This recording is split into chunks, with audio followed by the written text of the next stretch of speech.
So, good morning. As said, my name is Meisinger, and I'm working as an auditor in the Food and Veterinary Office, which is the Directorate of DG Sanko. We are located in Ireland, so we are not in Brussels. And the main task of Food and Veterinary Office is actually to carry out audits on the control system in member states and third countries on food safety and hygiene issues, animal welfare. But as said, since quite recently, we are also doing audits on control system on quality schemes, EU quality schemes. So it's on the one hand side organic farming, on the other hand it's geographical indications, what we also look into. So as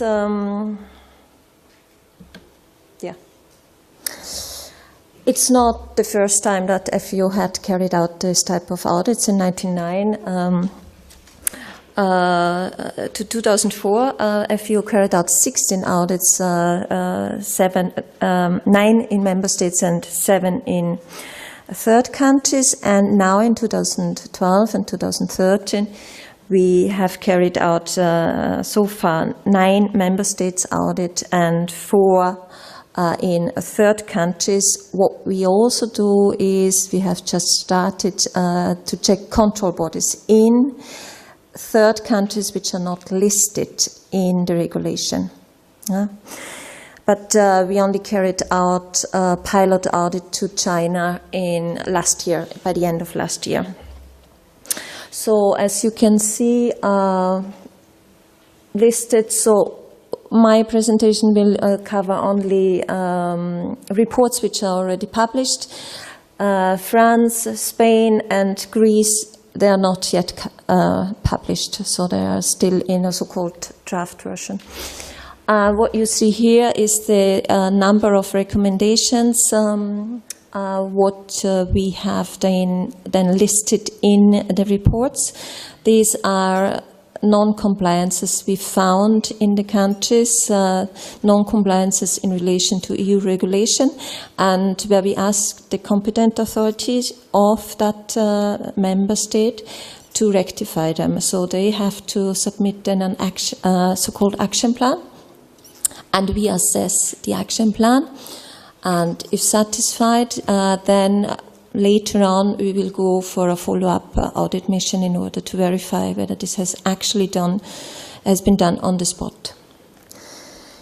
So there is, you see, a quite high number for Portugal, but I would say in the beginning, for each single non-compliance, we found there was also a recommendation. After a while, we merged certain, so it's not necessarily saying, oh, Portugal is completely bad and others are much better, but there's also a variation how we present the recommendations. So topic-wise, we have merged them then in other reports. So it's a work in progress for us as well. So my presentation, I've tried to, well, I did, some of you were there yesterday and heard my presentation. Today it will be a bit shorter because I was asked to be a bit shorter. Generally what we found as an overview here, you have an overview here, that control systems are in place in all member states and third countries visited so far. And in all member states and third countries, controls and certification tasks are delegated to control bodies. We have also a system with control authorities, but it's so far not covered by my presentation. What we found, so main shortcomings throughout the countries are related to import and market controls, to the supervision of control bodies, and then also with regard to exceptional production rules and how they are implemented. Then we also found significant difference in the controls carried out by the inspectors on the spot, so depending on how well the procedures are available to them or information, and the training of inspectors, for example. Sometimes they had tendency to overlook things like records for veterinary treatment or plant treatment systematically overlooked. Because when we go there, we always go to the competent authority to meet them, and then we want to see control bodies. We select 2 control bodies normally per country. And then we want to carry out witness audits, so to follow an inspector who does audit at an operator. And then we just witness what this person is doing. And we, of course, try to see what is he or she using a checklist, how detailed is that. And then we also look in the previous report in order to see how was it done in the previous year, what was found, non-compliances, and of course if you don't find that records were kept well, or then you know, okay, this has been overlooked since years, for example. So, because our aim is to look into the system, to assess the system whether this is correctly done, not necessarily the work, because an inspector can have a bad day, no? It's always, and they are nervous, of course, but we try to identify the weaknesses of the system. So, and what we also found is that sometimes there's no clear deviation between the accreditation bodies who also carry out annual surveillance visits and the competent authority who has to carry out supervision. Sometimes they are not coordinating well, so they don't know what they check, and then there's a risk that there's either a gap or, of checks, or they do double work, which is a burden for the control bodies, for example. So a bit more in detail, import controls, did we find? Appropriate systems in place in 3 member states. Then we found the customs sometimes they're overlooking or not properly check the certificate of inspection and what they have to verify. So they have to compare that with the consignment and check, verify whether this is really correct. And I think a major weakness we found also for import authorization, because there was a lack of verification of the equivalence of control body standards applied in third countries. Yeah, and then a lack of procedure properly for the customs in order to correctly carry out the controls. Market controls, the other weak point. The good thing is that they are normally covered by the control bodies, market controls, so controls of labeling and traceability. But there is situation when you, for example, when member states have exempted retailers, because they can do so, retailers from control system, still the member state competent authority has to organize checks on labels in retailers, and that's the weakness. So there's only one country who has carries out specific controls on on retailers, on market controls. But most member states, what to do is from now and then they have a specific campaign organized, or what they also do is during food safety controls that they pick organic products and check them from now and then, but no systematic controls. Yeah, and one thing what we as the FU audit team ask in the beginning of the audit, we go to a supermarket and pick 2 products or 3 products, mixed products, so a bit with more ingredients, and then we ask the competent authority to trace each single ingredient back and verify whether they are really organic, no? So certificate, and then also they should look into the quantity. So in principle, that was well done by 4 member states, and 2 had problems to submit all the documents needed in order to thoroughly trace back the products. But in principle, it was quite good.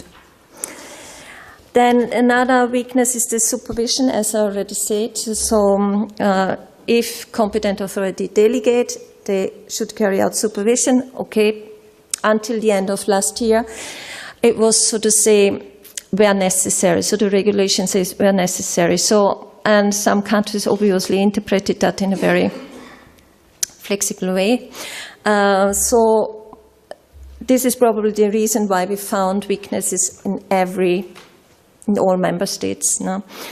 In principle, it's in place, but the quality deviated. So, for example, there were sometimes either no office or no witness audits, so the number of the audits was not appropriate. And then, as I said already, very weak coordination, for example, also with the paying agency, because the paying agency also goes to operators and check the organic farmers. So there should be an exchange of information here as well. Then some non-compliances, because competent authority of course also do witness audits, so they overlooked certain. It's very important that they see the quality. They can assess the quality of the inspectors when they are there and see what they are doing. So if you see, okay, that inspector has overlooked certain things since years, you can say, okay, what did the supervision do? Did they identify, or what was the problem? And another problem that is linked to that is the immediate communication of irregularities. That is a general problem throughout the member states. That's also something what the competent authority could address during the supervision exercise, of course. So that is going back to the competent authority, of course, when they are carrying out supervision. Yeah, and then we had, as I said already, one member state who had a control body which was approved by an accreditation body, accredited by an accreditation body outside the EU. And another point was also we had, I think, 2 member states where the accreditation body only carried out supervision. So that's probably not absolutely sufficient. Then another big point was the exceptional production rules. So member states, but it was actually 2 where they allowed control bodies to grant exceptions and derogations, which should actually be done by the competent authority. And what we also saw that if they did so, there was no real guidance how to assess whether a request for a derogation is really justified. One extreme case was where a farmer, so to say, replaced animals with his organic animals with non-organic animals because he had a problem with diseases with TBC and TB, and but the audit team couldn't find any proof that this was actually there, that he had this kind of problem. So that's quite big, I must say. So there must be a proof, of course, by the farmer and by the control body to the competent authority, and the competent authority has to assess whether this is really justified to give a derogation or an exceptional production rule. Yeah, okay. Yeah, but we also find, for example, dehorning, of course, is a big thing happening everywhere. And then sometimes it was just given a general derogation authorization for that. And then the same is with use of organic, non-organic feed. My last slide, sorry. So what I listed here is Germany. In our assessment was that Germany has a good control system in place. We just, what we do in the report, of course, this is the list of recommendations, so where we found non-compliances. And one thing was with the derogation, that some lender where control bodies can grant derogation. Then the supervision was a bit weak. Well, we found some issues. market controls, then the risk assessment of operators, that was also, we found some shortcomings, and then with the notification of the irregularities. But with regard to this, so to say, shortcomings, we found them in other member states as well. So it's now on Germany to come up with a proper action plan and then to rectify this type of non-compliances. Okay, thank you very much.